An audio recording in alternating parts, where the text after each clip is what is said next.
As I started to have feelings, as I hit puberty and into high school and beyond, these attractions, I never really gave them a lot of heed because I thought, whatever it is, it doesn't matter. Because I can get married and have a family and be happy like anybody else. In high school, I dated a lot. Didn't really have strong romantic or sexual interest in women, but I always thought my focus is my mission. So same thing into college, went to college for a year, went on my mission, great experience, and it wasn't until then when all of a sudden dating has a purpose that it all hit the wall. And I dated several girls that were the kind of people that I would want to marry. And I just kept hitting a wall. There was nothing in me that really wanted to have any kind of a romantic or intimate relationship with any of these women. I found myself having those kinds of feelings for men, and there was resonance of those feelings back in high school, but it just wasn't on the radar. It wasn't something that I was willing to address, or that I felt like I really even needed to address. But now it was something that was becoming a huge block in my forward progression.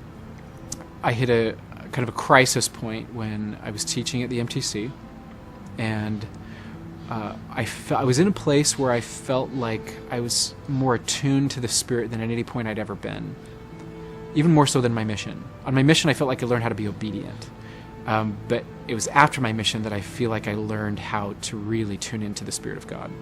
As I had this kind of spiritual crisis, I decided at that point I needed to talk to somebody, so I went and talked to my bishop. I didn't really have anything to confess. I hadn't done anything. I just didn't know where I felt stuck and afraid and discouraged and kind of hopeless. And so he recommended a counselor. I was at BYU at the time, and so I met. I started seeing a counselor there, but there was no one that I felt like I could look to that was doing what I wanted to do, and that was to be able to reconcile these feelings, to come to a place of resolution, and to find a hopeful and happy place in the church, whatever that looked like. Nobody. And that was a long journey, and there was a time where I felt like maybe this isn't even possible, and feeling very hopeless. And to the point where I thought, at one point I saw myself on my way out of the church, because people who were happy, or at least who acted happy, weren't doing this inside the church. At that point, I started dating guys. I felt like that was the only way for me to figure out, like, is this something that I wanted? And I was very cautious and very careful in that. I didn't want to jump in anything or do too quickly or do anything that I would really regret. But I started to explore that world. I was in a couple different relationships with people that I really cared about. And it was interesting because I felt more emotionally alive, but I also felt a loss of light, and that was clear to me during that time. And it was a slow decrease in light, but I noticed it. At one point, I was feeling very distant, probably as far from God as I'd ever felt, and I had this very strong spiritual experience, kind of a mystical experience, where it was almost being enveloped in this feeling of love. There was nothing in that was like, what you're doing is right, what you're doing is wrong. It was just this feeling of, I love you. And I felt like God knew me, that He remembered me. And I needed that more than anything. And again, it wasn't an affirmation, it wasn't a rebuke, it was just, I love you. And so I continued just trying to moving forward to find reconciliation, to be in places. I kept attending church, and just to try to be in places where I thought the Spirit could be present to teach me. I kept trying to learn and read, and I kept trying to figure things out. And at one point, I was in a kind of a devotional address, and the instructor was talking about Isaiah. But if you take hold of the covenant, you shall have a place and a name better than that of sons and of daughters. And as he was talking about this verse, I just had, again, like this really powerful spiritual experience that my place was in the church. That's where I needed to be. It was a very clear communication that whether you get married in this life or the next is of no matter. Just stay with me. Stay with me. If you take life a day at a time, continuing to seek and to cultivate the Spirit in your life, every blessing that can be had will be yours. Just trust. That's what I did. And at that point, I resolved myself that I was going to get my life back in order. And I was able to totally release myself from cultural expectation. Like from now on, I was doing this journey in the church, but this was between me and God. No more pressure to get married, no more timetables, no more anything. No more programs, this or that therapy. It was me and God. I'm taking this at a day at a time. If something works, great. If it doesn't, great. Not a problem. I'm with God, and that's all that I need.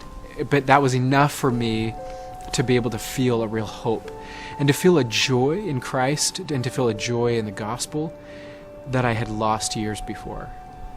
And also the natural desire to want to have companionship. But at this point I knew I didn't need that more than I needed God. It was God first, that was second. And it was a slow process over several years. I don't know that I ever really started to feel a sense of like changing from homosexual to heterosexual as much as I just felt like the feelings didn't have they didn't have any control or power. They didn't have the pull in my life that they had once had. And I went from thinking I probably won't marry in this life, and really believing that I probably wouldn't, to feeling like I think I will marry in this life, but it'll be later rather than sooner, to thinking I will marry and it'll be sooner rather than later. But this is over a process of like 7 years. So this is a long time of just taking life a day at a time, trying to stay close to the Spirit, letting the Lord guide me as to that next step. So I decided that I wanted to pray and ask God if marriage was in the cards for me. And I was okay with not receiving an answer, but I thought, the surest way not to receive an answer is to not ask. Shortly after I had this prayer, there was no immediate answer. I reconnected with my now wife. When Ty and I first started dating, thinking about who he was as a human being and what that could mean for us together eternally really opened my mind to having a relationship with him. But then beyond that, it's also important in this life to be happy. And we were able to, figure out what did that mean for us and how does that affect our relationship, or how doesn't it affect our relationship? And we worked out the temporal as well, but I think having that eternal perspective was a very important thing for us to even start down this path.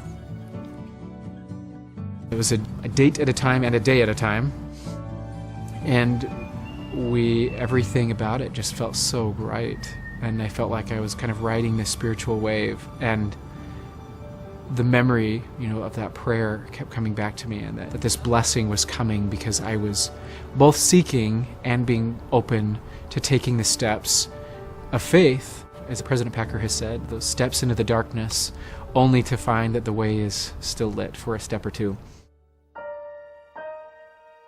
We ended up getting married, and it's been beautiful since then.